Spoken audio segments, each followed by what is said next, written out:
Charles Leclerc made it 2 poles in a row after red flag-fueled Azerbaijan qualifying, which saw 4 red flags during the session. For the 9th time in his Formula One career, Leclerc will line up from pole position. At least this weekend he hopes to make it round to his pole slot. The Monaco-born driver had provisional pole after the opening runs of final qualifying, only for a red flag caused by Yuki Tsunoda see the session come to an abrupt close, leaving Leclerc on pole.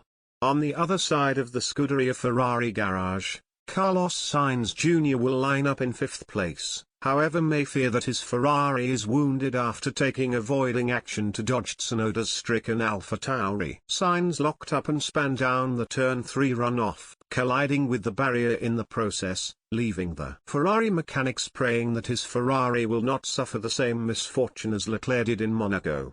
Ferrari racing director Laurent Mekies did not expect pole position today, but will happily take it anyway, even with the knowledge of pole being less important in Azerbaijan than it was in Monaco. Another pole for Charles, which was even more unexpected than the one 2 weeks ago in Monaco.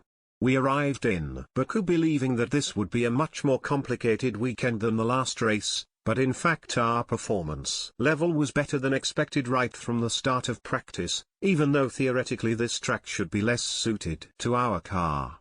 The team and the drivers did a great job over these past 2 days, improving the car for every session. Our qualifying performance, the best of any team if you look at the pair of results, is a fitting reward for that.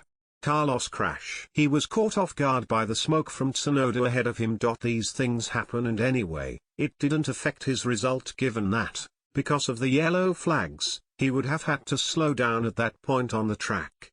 We can expect a very tough race tomorrow. Pole is not as important here as in Monaco, given that overtaking is commonplace. Yesterday, we saw that Red Bull and Mercedes were very quick over a long run. Tire degradation will be a key factor, especially in the first stint. We will have to be ready for any eventuality, given that this race usually has all sorts of unexpected twists and turns. Copyright Mxi, the checkered flag, all rights reserved.